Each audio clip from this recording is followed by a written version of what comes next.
What if a common herb could hijack your emotions and keep you numb for years? Well, today I'm talking with Lucas, who experienced a terrifying side effect from ashwagandha, a popular supplement that's supposed to relieve stress.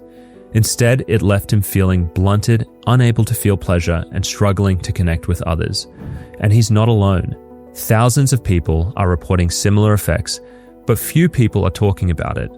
In this conversation, Lucas shares how his background in supplements and botanicals led him to uncover the darker sides of ashwagandha, and why some natural products may be more powerful than we realize, and how vulnerable our nervous systems can be. If you've ever considered trying ashwagandha for mood, energy, or stress, you need to hear this.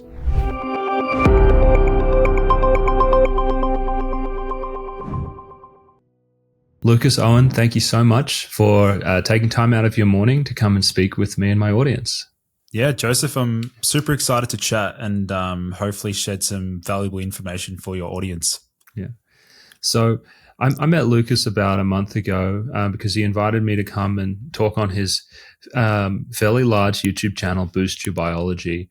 Lucas had been getting, Lucas had his own experience with PSSD, and he was also familiar with the literature and the people coming to him and asking him about supplements and different ways they could potentially treat this. And he wanted me to come on his channel to talk about it. I thought I would take the opportunity to actually invite him over here because he brings a perspective that I don't think I've ever shared on this channel before. So Lucas, and he'll say in his own words, he specializes in, I guess I call them nutraceuticals, or you might, it could be supplements or different things like that. But there is a whole cornucopia of different minerals and barks and botanicals out there that aren't studied by, GlaxoSmithKline and Pfizer. They're not put through randomized controlled trials, but they've been used by tribes and by people for a long time. And some of them are newly discovered and sort of just passed down by just experience. People have found that they have effects almost like psychiatric drugs, that they can be calming or energizing. And Lucas really focuses on that, these non-drug drugs and how they work. He's cataloged it a lot on his YouTube channel, where he talks about all these different things. And while I know this may seem a little unusual because usually I'm here, criticizing drugs, I myself take some of these things. I've taken lithium orotate. I've spoken about it on the channel. I think lithium orotate is a really interesting mineral for a metal that helps sort of calm you down. And so I do think it's interesting to be aware of the different things out there that don't come out of a pharmaceutical company, and they may not be as harmful. And I think that's really what I wanted you to, why I wanted you to meet Lucas and understand what he's doing. Because if you are sort of informed and you are interested in potentially trying nutraceuticals or different supplements and things, I think it's important that you know a little bit more about them. And I'm hoping Lucas can share that background with us today. But there is a warning that I do want to add to this as well, which is a lot of my audience has protracted withdrawal. And generally for them, I do not recommend that they try any nutraceuticals or supplements because they can rev up fragile nervous systems. And so this would be for the non-damaged nervous system listener, would be my recommendation to sort of consider these things. Usually protracted withdrawal doesn't work so well from my experience. So with that, with that lengthy introduction, I'm going to say again, Lucas, thank you so much for coming on. I'd love my audience to learn a little bit more about you. So perhaps you can sort of introduce yourself and share how you became interested in this space. Yeah, I appreciate the opportunity, Joseph. So my journey really started out actually working in my dad's pharmacy. So from a very young age, I was actually considered to be like the vitamin specialist. So my dad put me in the pharmacy and he's like, you're in charge of the vitamins, research them and understand them and see how you can go in terms of like recommending them to customers that would come in. from there, I fell in love with the whole space of supplements, right? Like I got really fascinated by understanding different ingredients, looking at intricate dosages, understanding mechanisms, looking at side effects, looking at the different forms of these different ingredients. Like you said, lithium orotate is a version of lithium. And so from there, Joseph, I fell in love with it, and then I decided to enroll myself into a naturopathy degree. The reason for that, not going down the route of studying to become a pharmacist, was because I knew that there was more to health than simply prescribing drugs, right?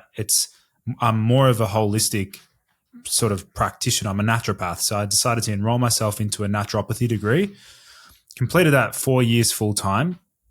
And during that, I obviously had the luxury of researching these ingredients, but then also experimenting and trialing them on my own biology to understand what happens if I take a herb that can lower cortisol? What happens if I take a herb that can increase GABA? What happens if I take a supplement that supports the dopamine system? I quickly accumulated a lot of, obviously, N=1 data on like understanding these different supplements and ingredients. And then, unfortunately, one day I decided to experiment with a very, very famous, well-known herb. It's probably like the top 3 selling herb on Amazon in the world right now, and that is ashwagandha. Now, some of your listeners may be familiar with ashwagandha, but I'll quickly summarize what it is. Ashwagandha is an adaptogen, which means that it's a category of herbs that's developed to modulate the body's stress response. And after using ashwagandha myself, I noticed that even after about a week of daily dosing, that something was definitely being distorted. My perception of the world was being distorted in a way that, unfortunately, it's still sort of everlasting, right? Like it's still lasting to today. And to describe what I experienced was very similar to what people describe when they come off SSRIs, where they'll experience that, what you discuss extensively, post-SSRI sexual dysfunction. And then basically what I did from there, Joseph, was that I obviously wrote down some of the side effects that I was experiencing, right? So like I remember the very first time that I used ashwagandha, I felt like this really strong sensation of just like mellowing, like all anxiety would dissipate. I felt like a really pronounced anti-stress effect. It was really full body experience. But then I noticed I felt like I was a little bit more detached from my body. And then that translated, unfortunately, into it also affecting my like orgasms, right? I couldn't actually feel anything. Functioning, fortunately, remained normal, but there was something significantly blunted. Then I started to make the connection, hang on a second, when I'm sort of listening to music, why am I not getting that like that feel-good sensation, that full body energizing feeling from good music? Then I realized, why am I less social than I used to be? And I felt like it was difficult to like form those connections with other people. I didn't really get that like enthusiasm and enjoyment from doing things. And then I discovered anhedonia. I was the first person online to document ashwagandha causing anhedonia. And then I started seeing hundreds and now it's over thousands of different people saying that they've experienced this same side effect from ashwagandha. And to this day, I've been just super interested in understanding different neurotransmitter receptor sites, understanding how like dopamine works in the brain, how serotonin works in the brain, histamine, acetylcholine, just trying my best to understand the brain. And so here we are today. I've, built out an extensive YouTube channel. Boost Your Biology is the channel name. Recorded over 300 podcasts. And my mission is to just share like unique and cutting edge health information that people will struggle to find on Google. Yeah. And see, I actually never heard of ashwagandha causing PSSD-like symptoms. I think most people will think, SSRIs, Accutane, and finasteride being the pharmaceuticals. The other one that I was aware of was lion's mane. That there are a group of people experiencing that, and so now it sounds like, I guess, ashwagandha as well. Just to give a sense of the size, I mean, these people, the folks with the ashwagandha problems, are they on Facebook groups? Are they on Reddit? Where is that group of people collaborating? Yep. So there's a website, PSSDforum.com. There's quite a number of guys reporting side effects there. There's also a new Reddit called Ashwagandha Syndrome. That's very, very new.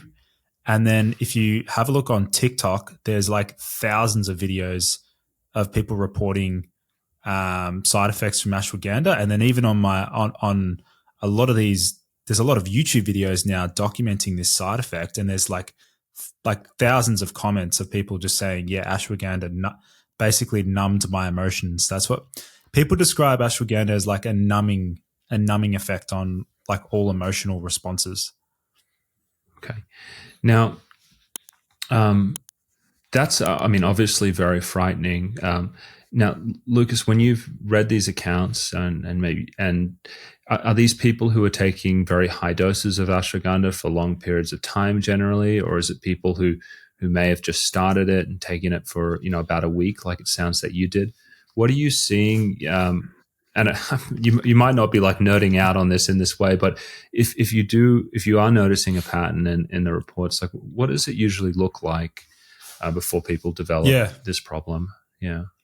I have totally like nerded out on this subject because I'm like, it's just in my face every single day. So duration of usage, yes, that does impact the likelihood of them suffering from the blunting effect or anhedonia. Low baseline cortisol levels also appears to be a potential link there, because we know that ashwagandha can significantly lower cortisol.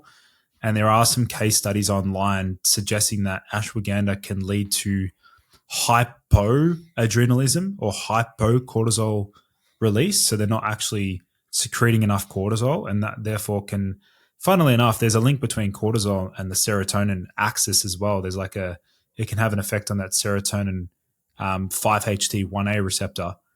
And there was a study back in quite a long time ago. Look, it's a rat study, but it does shed light on the fact that there is a link between mechanism of action between ashwagandha and SSRIs.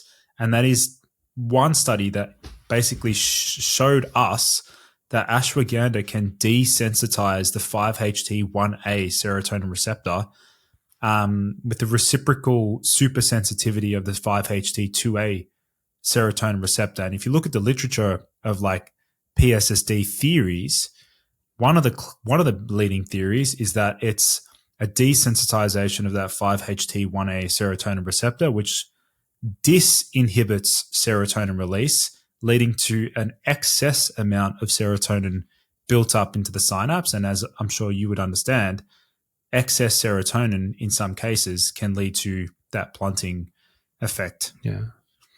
And that's, the thing that's sort of striking me and maybe the listeners at this point is that I think people see these botanicals or these supplements, whether it's like the lion's mane mushroom. Is ashwagandha a mushroom as well, or is that a root or something? What is it? It's a root. Yeah. Okay.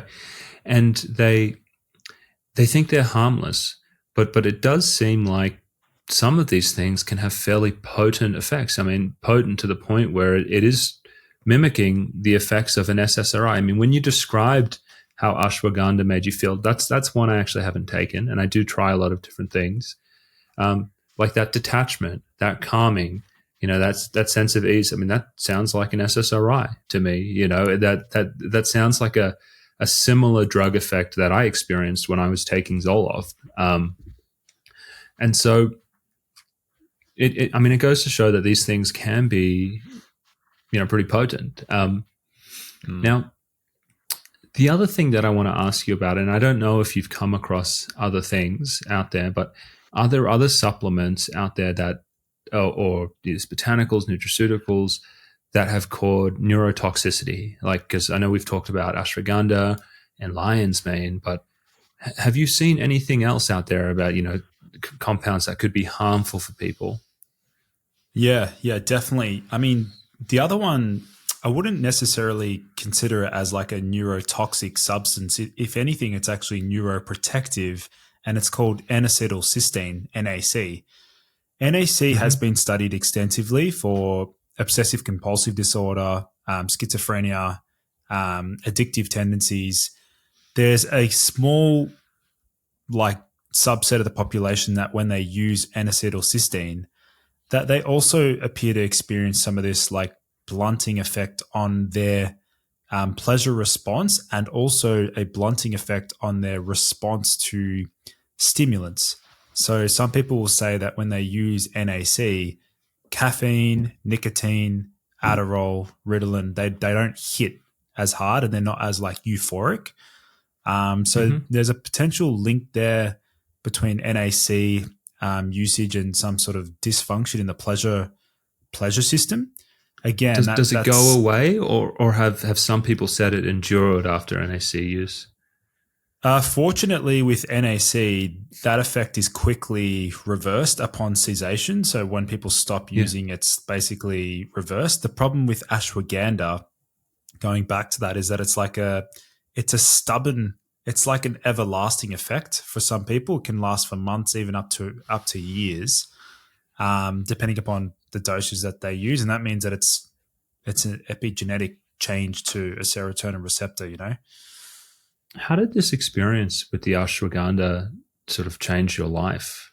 Man, it was, I look back at it and I've tried to view it from so many different angles. Like I've tried to like be like, okay, this has been a learning lesson.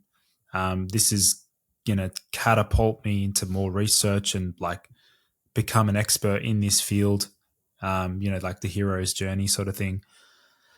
Okay, some people will say that having a numbing effect on your emotions can be extremely beneficial for certain aspects of life. So, for example, some people will say that you need to lack emotions when starting a business. You need to, there's some people that say you need to put your emotions aside and just be more into logical, like just get shit done sort of mode and be less and more resilient.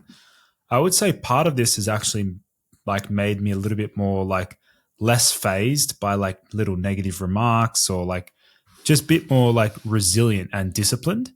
But in saying that, I feel like it's definitely diminished like meaningful experiences, like things that should be like meaningful and like pleasurable.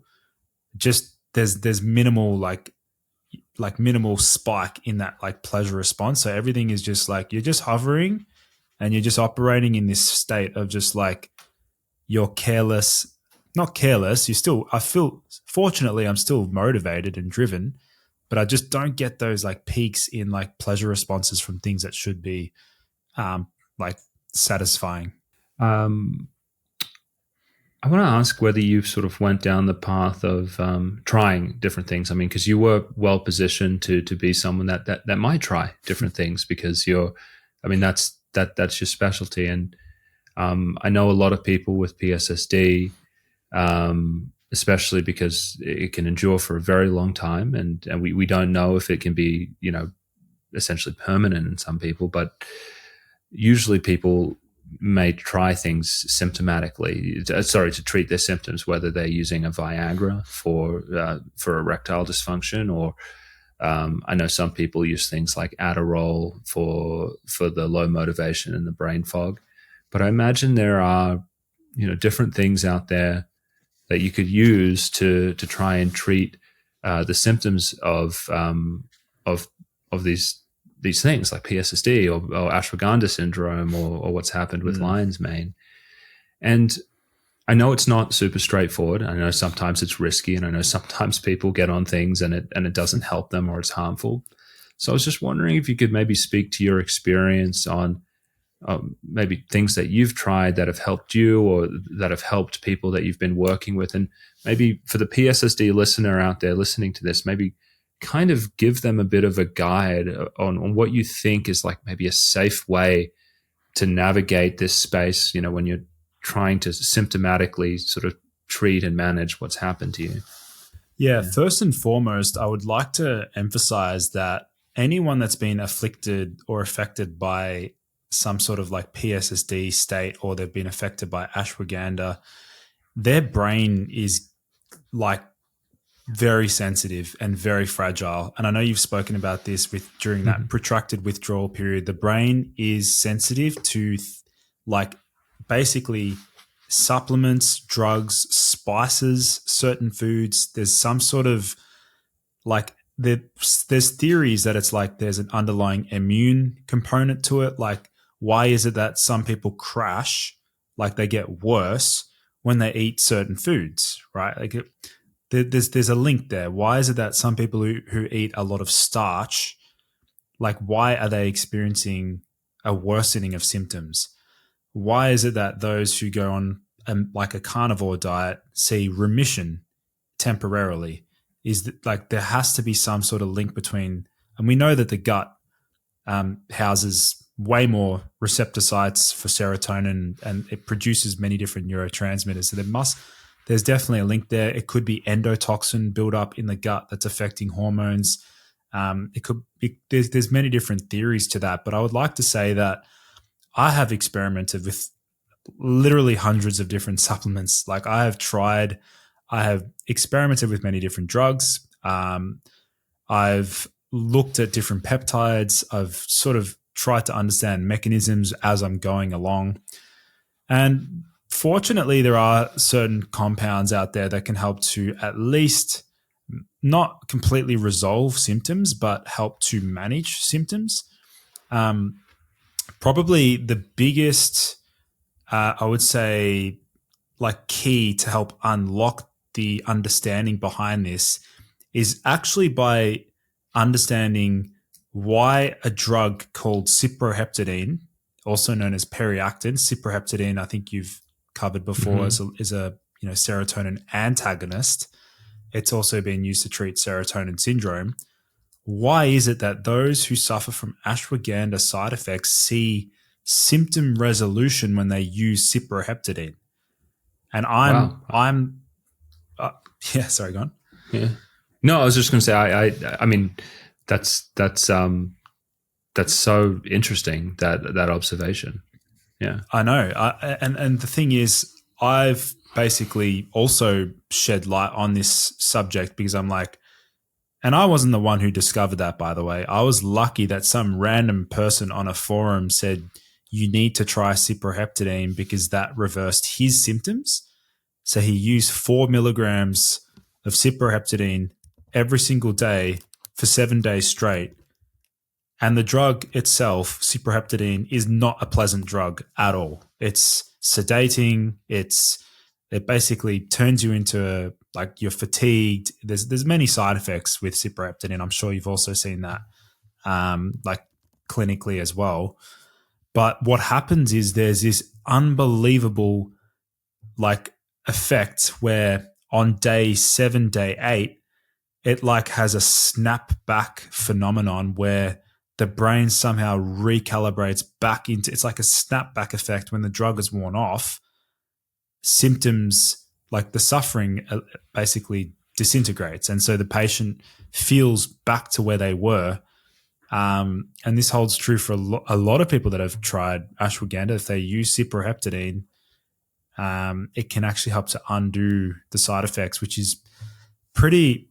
If basically, I'm going to put it out there because I know you've got a very smart listenership as well. If anyone can like unwrap or untangle the mechanism here, like why is it that cyproheptadine does this, then I would say that we're getting very, very close to finding a cure to this ashwagandha syndrome.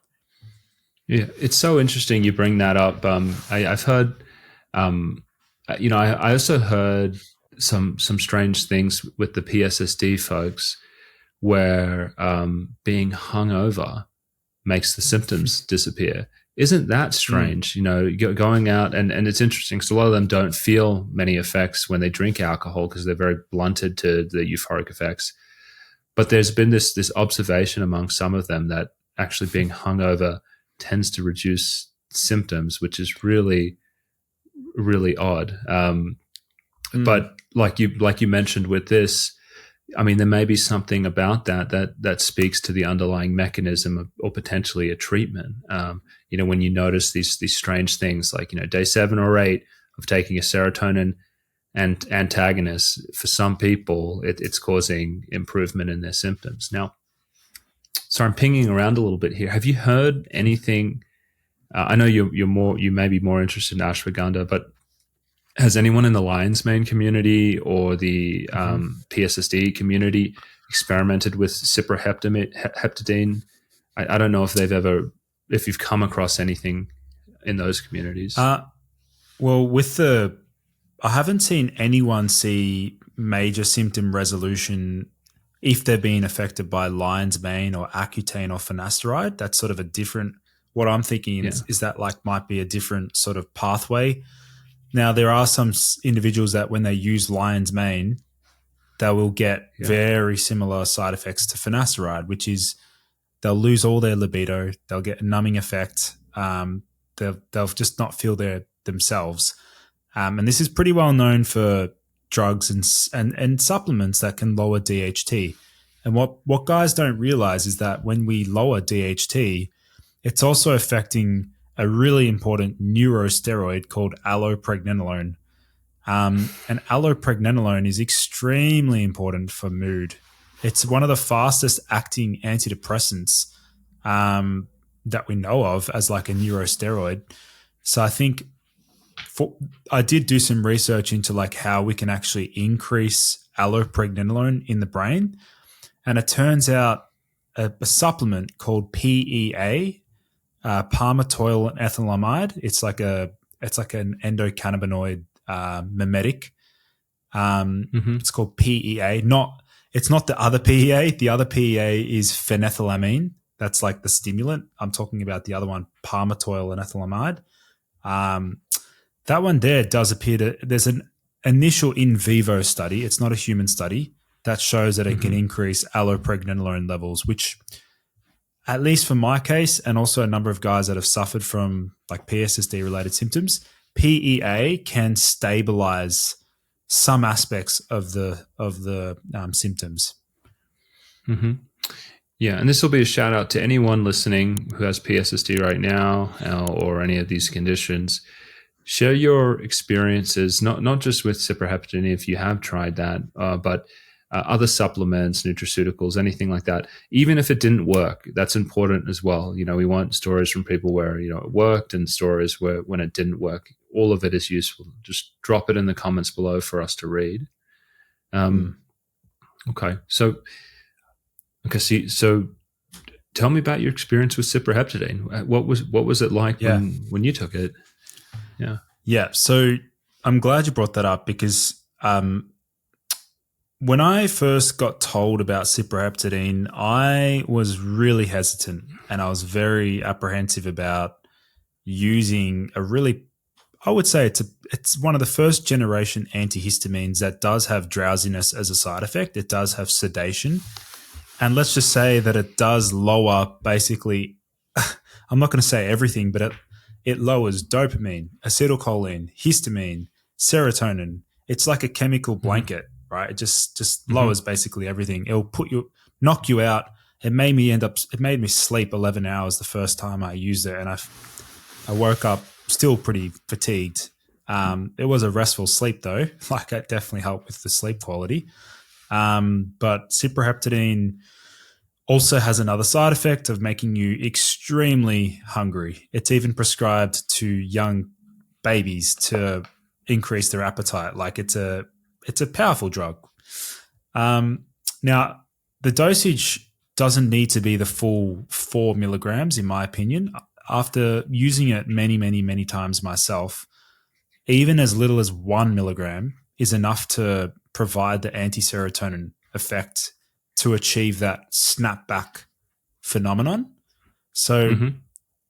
what I've also uncovered over time is that if you combine cyproheptadine with inositol, or myo-inositol is the form of inositol, that snapback effect actually comes on sooner and earlier, which is a big, Mm-hmm. big, big breakthrough.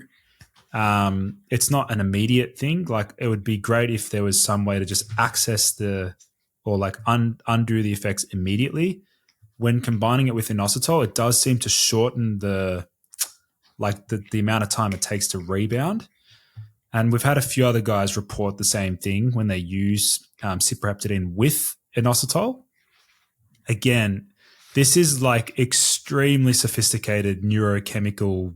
We're basically playing like it's a neurotransmitter dance going on here. It's like, all right, what's going on here? Like, is the 1A receptor? Is it calcium channel signaling? Is it like, I know we have AI and ChatGPT, and I've there's been some pretty good AI responses understanding this pathway, but it just, ideally, I would love to find a way to not even need to use cyproheptadine. That would be like, I would pay thousands of dollars to have that myself. Yeah. I mean, and you raise something that's so interesting about this space is you guys have kind of been left out on your own, whether it's the Ashwagandha folks or the PSSD folks. Progress in this space is made by people experimenting with different things and sharing it online. I mean, who knew inositol plus cyproheptadine? For some people, that seems to make it better, and it's kind of the level of exploration and the management of this at the moment. But it's also just amazing what a group of determined people can do together when they're trying to figure out how to recover from these rare these rare side effects, or these the rare catastrophic side effects. I do really appreciate the fact that there's many of us that have like joined forces together to like share anecdotal experiences, because of course, to fund a study like this, obviously that it costs hundreds of thousands of dollars, and it's more of a rare sort of presentation. And the other thing that I want to mention here is that there are a lot of people out there who are probably taking ashwagandha, who are probably not made the link. They haven't made the connection that, oh yeah, I started feeling really flat about 4 months ago when I started using ashwagandha, but I haven't had a chance to make that connection yet, only until they come across content where they're like, oh wow, like maybe I knew there was something missing. I just couldn't figure out what it was. And because it's like just a herbal extract, people are going to be like, oh, it's not going to have any side effects, right? But like these drugs, these herbs are basically psychoactive when they're standardized and when they're concentrated into like, certain percentages of the active constituent. They can actually, they're very potent. Like they're on par with some pharmaceutical drugs. Mm-hmm.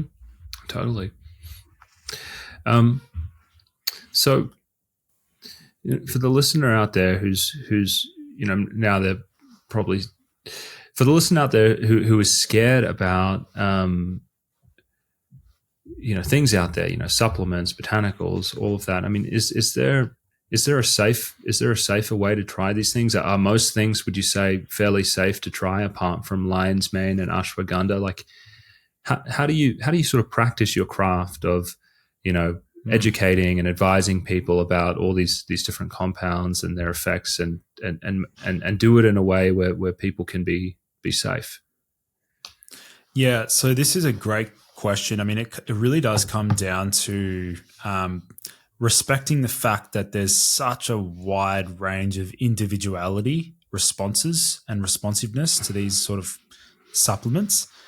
I'm trying my best now to share a lot of videos on YouTube to sort of illustrate, like top 5 most risky supplements, or like these 3 supplements might have a dampening effect on mood, or these 3 supplements might exacerbate your fatigue.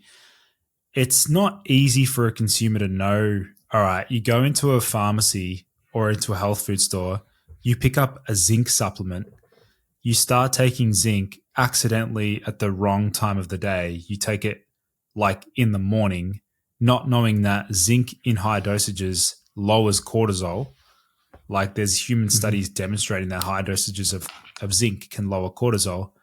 And then some people are wondering why they're fatigued when they've just started taking a zinc supplement. Like they feel exhausted. And it's like, well, that's a timing issue. It's not necessarily that zinc is bad for you. You just need to take it at nighttime. So you're taking it before bed. Then all of a sudden people are reporting better quality sleep. And they're tracking these things using fitness devices, Oura rings, Whoop devices, that sort of stuff. So I'm trying to educate around the nuances relating to these different compounds and supplements, and just try and be like a solid resource for people to understand different commonly used supplements, and also to shed light on lesser known ingredients that I'm particularly excited about. Because there's, by all means, there's a lot of supplements that I absolutely love and that I personally use. I mean, there's a lot. It's just a matter of just trying to share the latest research. So I've got a couple things that I want to ask you about that, but the first one is might be I think you said, what are the most common mistakes that you see people make with different supplements? Maybe commonly used ones that come to mind where it's like, guys, you probably shouldn't be doing that, or, where people run into issues. Yeah, I really enjoy answering this question. So this was actually my topic when I was presenting at a conference in Dubai. That was the subject, top supplement mistakes that people make every single day.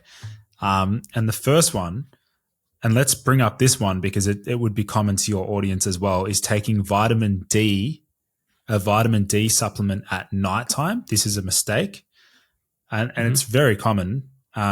Vitamin D should be taken in the morning time. I took one last night. Yeah. Okay. Yeah. I'll explain the rationale and the reasoning, and I'll use a logical explanation. So first of all, does the sun rise in the morning or at the nighttime? Yeah. Yep. Right. So like the sun comes up in the morning. Yeah. So the sun rises in the morning, it hits our face and our skin, and light exposure suppresses melatonin production. It's well known that artificial light actually lowers melatonin. So we want to be using vitamin D in the morning time because we don't want to be we're not trying to sleep in the morning. We would rather try and sleep at nighttime. So basically vitamin D supplementation should be in the morning, not fasted. It should be with your first meal. So with some sort of like fats in your meal. If you're having eggs, that's fine. Maybe like a nut cereal, that's fine. Secondly, probably the biggest supplement mistake we see people making is they use the wrong forms of different minerals and vitamins and things like that. So, for example, magnesium, as I'm sure you would know, there's many different types of magnesiums on the market. The one that's, I would say, commonly used is the one that's probably the least bioavailable, and that is magnesium oxide. So that's commonly used. That's a form of magnesium that's commonly used, but it's not as bioavailable as like some of the better versions, such as magnesium biglycinate or magnesium L-threonate or magnesium taurate. So the wrong forms is critical.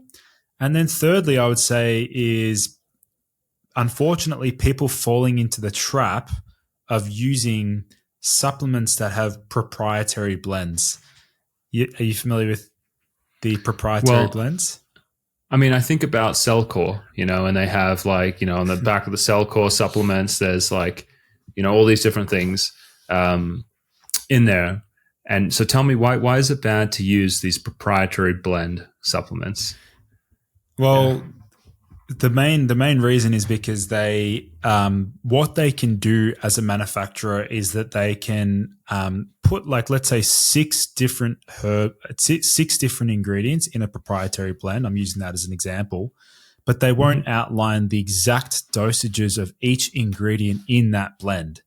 So they could actually, technically speaking, they could basically cheat the panel by putting in like 1 milligram of, I don't know, caffeine, 1 milligram of taurine, 1 milligram of L-theanine, and then 500 milligrams of some other ingredient. But then on the label it says it's got, but you and I know that it's like not going to be therapeutic. So where possible, I know it's not always possible, but where possible, try and select supplements that don't have that proprietary blend so you can actually understand what dosages you are using. And this is especially important for those who are using vitamin B, like the B complex vitamins. I was actually featured on ABC News a few weeks ago reporting on this matter, that vitamin B6 is dangerous when used in high amounts. And we're talking like 100 milligrams per day, which is technically, it's not actually that high, because you find it in many supplements. But if they use vitamin B6 at high dosages for a long period of time, they can develop tingling and numbness and neuropathy. So that's another one to be careful with high dose vitamin B6. What are the dodgiest things that people need to be aware of, when sort of dipping their toes into taking supplements and such? I think you kind of touched on that with the proprietary blend, but are there other things that you think, people should be informed about before they sort of enter that territory? Yeah, there's one really important point, and that is to make sure that their supplement has been third-party tested, which means that it's been quality controlled and checked by a separate organization or a separate company that actually makes the product.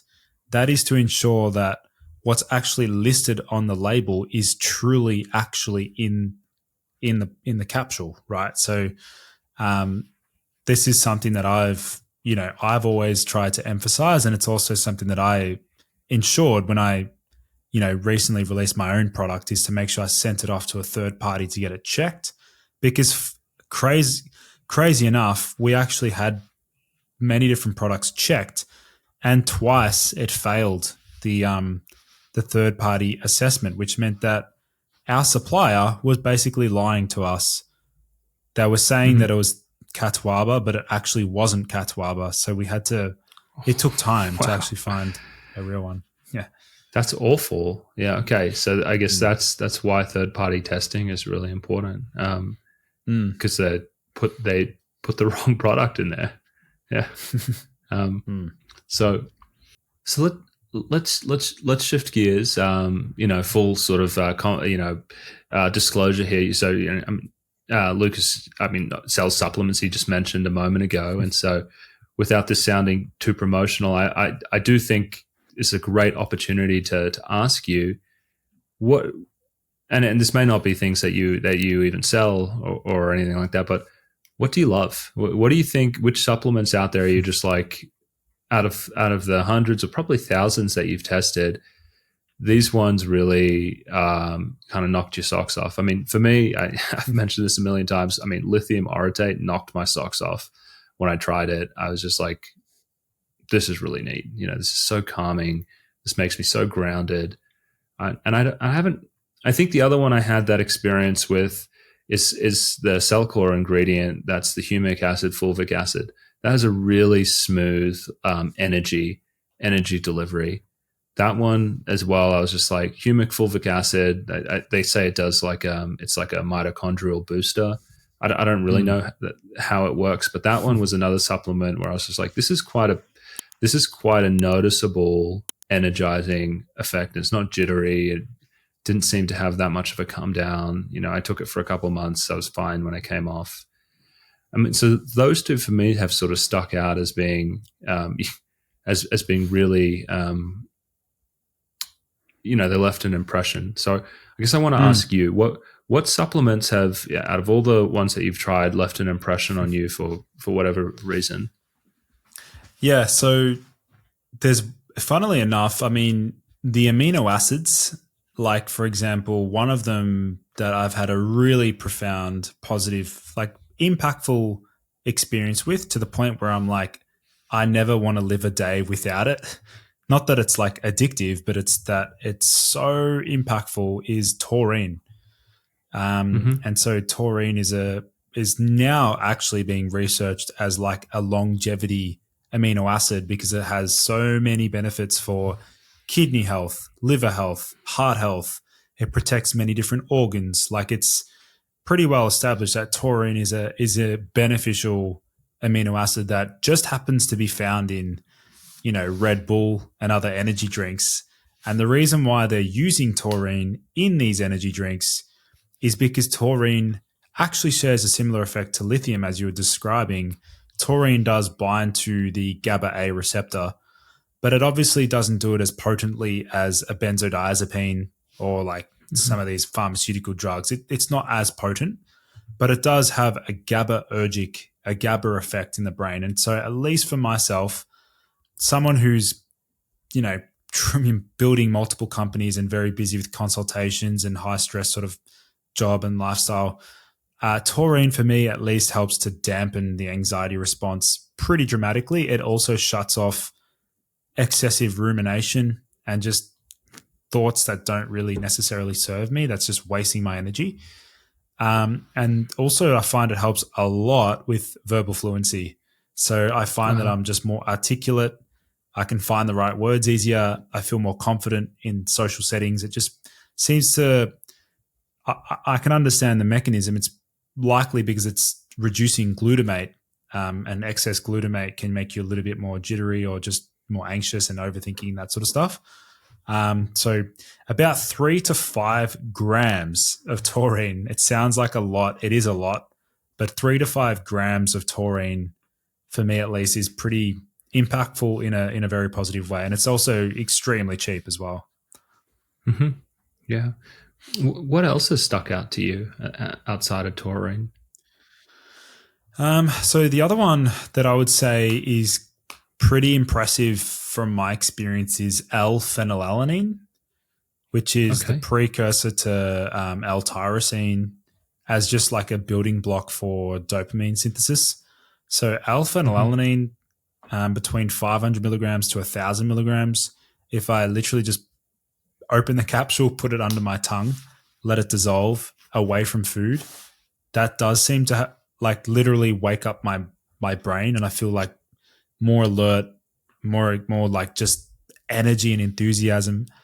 And that's because it's a precursor for dopamine, but also a precursor for phenethylamine, which is PEA, which has also been studied for ADHD. I don't have ADHD, but it's also been studied for, things like that. So yeah, phenylalanine is pretty good as well. Okay, good stuff. Gosh, Lucas, what haven't I asked you about, which you're dying to speak about, or you think would be really interesting for my audience? I would love to talk about, I've got pretty good predictions on like what's going to be trending in the herbal extract space and the supplement space. And I'm really excited about a particular herb that's found in Brazil. And it's actually Brazil's most famous aphrodisiac. And it's actually called catuaba, right? It's a bark that's found in the Amazonian jungle. That's been used for thousands of years as like an energy booster. It even translates to what gives strength to the man. That's like literally what the name catuaba translates to, which is pretty cool.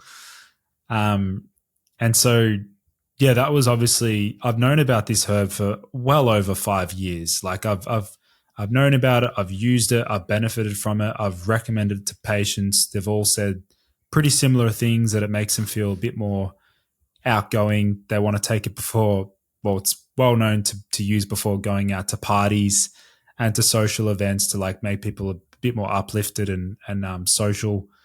And that's because catuaba is a dopamine boosting herb. It's what I think is one of the most effective ways to keep dopamine levels elevated in the brain. since it acts as a dopamine reuptake inhibitor. So Catwaba is definitely one of those ones that I'm pretty excited about. Can I tell you a funny anecdote about Catwaba? Yeah, sure. I met with Lucas over on his channel. You can check out the interview there. But actually, I think this was after we had finished our recording, and I actually asked him that question. I was just like, hey, is there something that you think, a supplement that could be great to, take if I'm going out? I don't like to drink alcohol. I don't feel like it's worth it.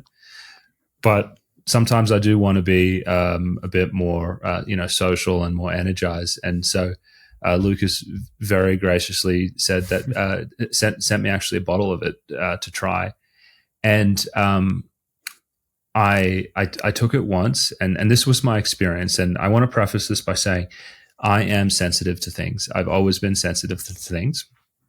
I took it and I felt good, and I was in my car and I was just slowly turning up the music, and I was really enjoying how the music was feeling, which is great because that's kind of what it's supposed to do. I was kind of really enjoying it, and my energy levels were good. And I was just like, this feels nice. And then this is going to sound like such a stupid story, but I'm going to share it anyway.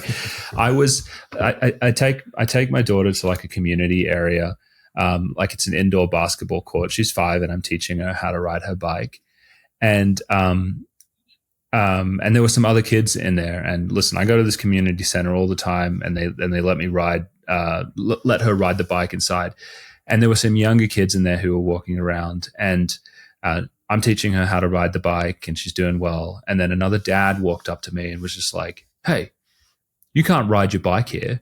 This is indoors." And I've never seen him before. This is like part of our amenities, so I'm always there. This is our community amenities. I've never seen this guy.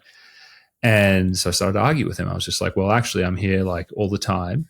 And anyway, we ended up kind of getting into it, and I was essentially like, I'm here all the time. She's riding a bike.